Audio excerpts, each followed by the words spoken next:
Okay, welcome to the Swing Trading with Cycles channel. We are going to do our review of uranium. And today we're going to look at a few specific names just based on the actual distribution of the two popular ETFs, the URA and URNM. So you can see URA, like Cameco, the Sprott Physical Trust, Kazatomprom, which we haven't looked at yet. So we're going to look at that for the first time here. Next Gen, we definitely have looked at in the past, but we'll look at more regularly. And BHP is a new addition as well. And then URNM basically has the same kind of list, just different percentages. And you can see URA is stacked 24%. Well, it doesn't say 21% of their assets are CCJ or Cameco. So very tilted towards that miner. And so let's look at CCJ first. And I would say just in general, I am not making comments about fundamentals. This is a price action channel, right? The fundamentals can be amazing for an asset, and the price action can be not great. But you'll always be able to find an asset where the fundamentals are great and the price action is great. That's what I like to put my money on, the best kind of risk reward. That said, I'm sure uranium, the price action is going to turn around at some point. But right now, it's not looking great. It does look like we're trying to do a reversal here on the daily. But this appears to be about day 24 for CCJ if we're using that as our proxy for the count overall. And we are, we're moving into a daily cycle low. It's now just really a question of, are we going to test this low here? And more importantly, on the weekly chart, this appears to be week 20. But that is kind of irrelevant, actually, because it's more about the structure that's been created here. So first off, a break below the low from last week, as we all know, would create a swing high on the weekly chart, right? And the even bigger problem is we're already beneath several swing highs on the weekly chart, right? It's like this is where we are. Like it's like one of those maps. You are here. There's this swing high that has already formed, right? So we're not quite below that yet. We've kind of moved up a little bit. But then you have this swing high, and like really this one, you can think of that as a compound one. And then this one, all that to say, each of these is a lower high. That's literally the definition of a downtrend. And more importantly, you can kind of like I hope and these lines might make it a little bit more difficult to see. But if you remove these lines for a second, you can kind of see this structure here is, I mean, again, just to use the classical chart patterns, like it's a bear flag, right? Like this. You had this massive, this whole thing is a big move down, right? And obviously this itself is a little retracement, but you think of this as one move down. This is the consolidation off that move. And it looked like we were going to get out of it at some point, right? This was a very bullish looking candle. We know how candles, transform. At one point, this weekly candle was really nice, bright green without this wick here. And it was about to break above the 10-period moving average. And alas, it did not. Next week, we got our swing high, right? We went below that low. We kind of tried to make a move the following week. This is called chop, right? And again, all of this happening within the range of this big down move. And now we're threatening to make another move lower. Again, this is all really just chop until we get, I would say, below, ballparking it here in the 2234 area. And here's and that takes you potentially to fresh lows at the 21 area, right? So here's the thing about this. This is the same structure that you can see on all of the other names that I just mentioned that we're going to look through. Like, and we'll focus on the weekly chart just for a second, and we'll just kind of spin through them, right? Like, so this is the ETF, right? URNM, same structure, right? Like, you have a big move down. In the case of CCJ, it was a one big weekly candle. I mean, there was a larger move down just in general, but like you have a large move down. That's this, and then you have consolidation. Because think about that. Look how much ground you covered in terms of price in literally just 2 weeks, and then look how much ground you covered in terms of price going higher in 1, 2, 3, 4, 5, 6, 7, 8 weeks. Right? In 8 weeks. You managed to go from a low of 61 to a high of 71, right? So a $10 move. Whereas this started at 81 and bottomed at 61, right? So that was a $20 move in 2 weeks. And we've moved only $10 in much longer time. That's a good way to kind of think about it, right? Like, this is just a kind of a reluctant move. Now, certainly something could come through and sort of say, snatch victory from the jaws of defeat sort of thing. But right now, this is the same pattern that's playing out for CCJ, that's playing out in CCJ. It's just different levels, right? That's URNM, that's URA doing the same thing, right? UUU Energy Fuels. Now, this is interesting, right?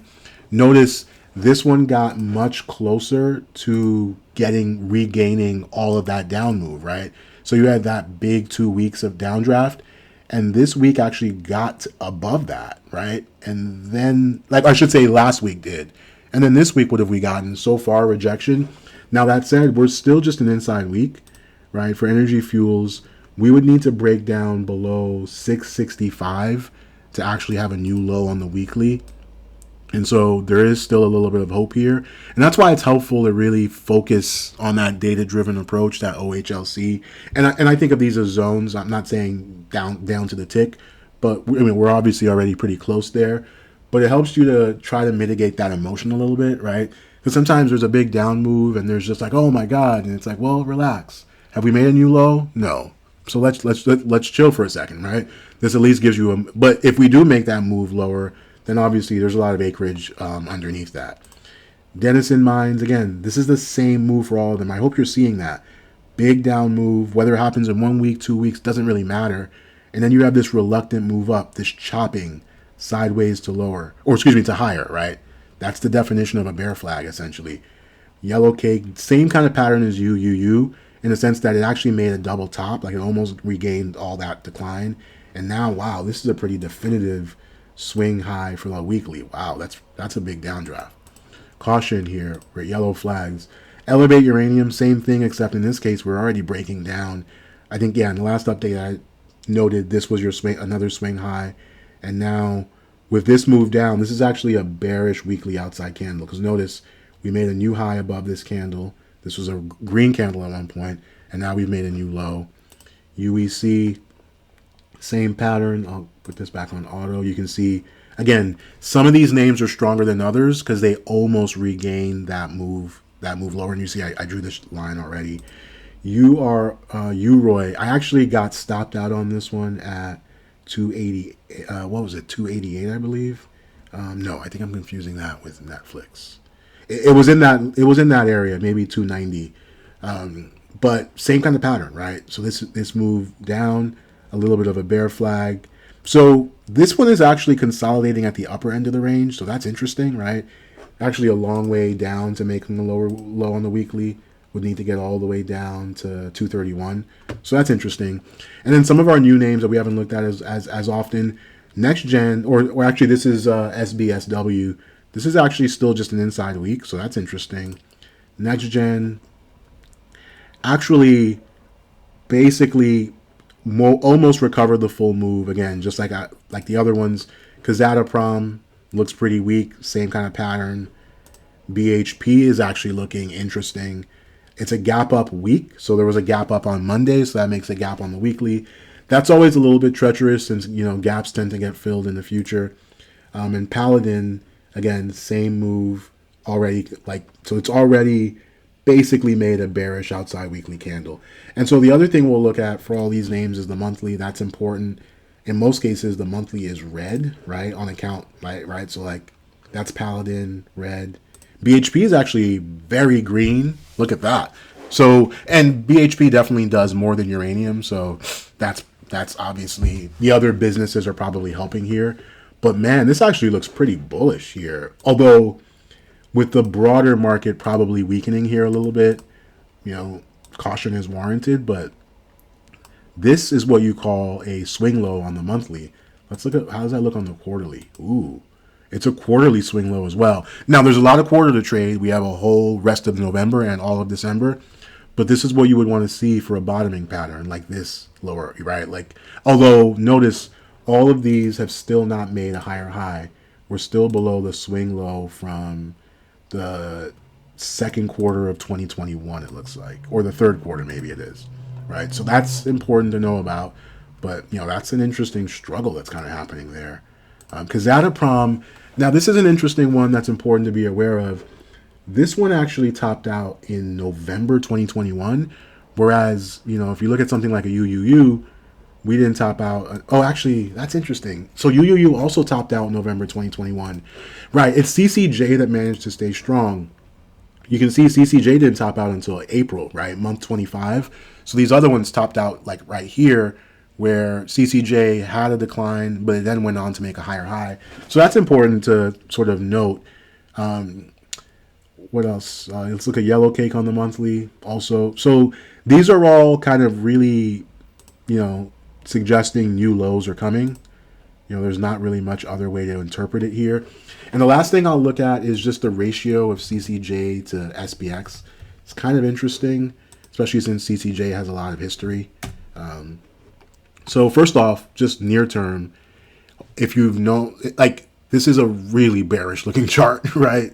So we have this big, massive red candle in October, which creates a swing high, right? And now we look like we're about to make a new low this month, November, below the low of October, right? But you can notice also that this thing has been had like a massive rally at one point and then a massive decline. And so we may be in the middle of another massive rally. So that said, we could have periods of weakness that last for a few months as part of that massive rally. So it's important to keep that context in mind. I mean, look at this. It's kind of beautiful, the reverse symmetry. I mean, look at this big down move, big up move, big down move. And again, like and obviously this is a ratio chart. So what this means for CCJ in absolute terms is impossible to know, because this is just comparing it to the S&P. Like, we've been outperforming the S&P. It's been outperforming the S&P, I should say, since, February 2020, right? And so we are now we've had swing highs before, and we've recovered from every single one of them. So now we have to see, is that the same thing that happens here, right? That'll be something that we continue to watch, but this is a very beautiful chart, just kind of long term. And if we condense this down to yearly, yeah. So that's a nicer, cleaner way to look at it, kind of noise reduced. You can see, wow, you have these periods of down, and then look at that, man. So like, are we going to have a period like that? That would be just beautiful. So all that said, doesn't mean you have to endure downside right now. You can always get back in once that swing low is confirmed. And definitely take a look at the video that talks through how to spot that market bottom, just really detail, looking at how you would track a swing low from time frame to time frame. There'll be a link in the description and a card at the end of this video as well. So that's the update for uranium. Definitely near-term weakness, but my God, looks like there could be a very powerful outperformance setup in the future, which makes sense because of the fundamentals, etc. So will be interesting to watch this over the years, but we'll also be looking at the near-term picture as well, of course. Thank you for your time.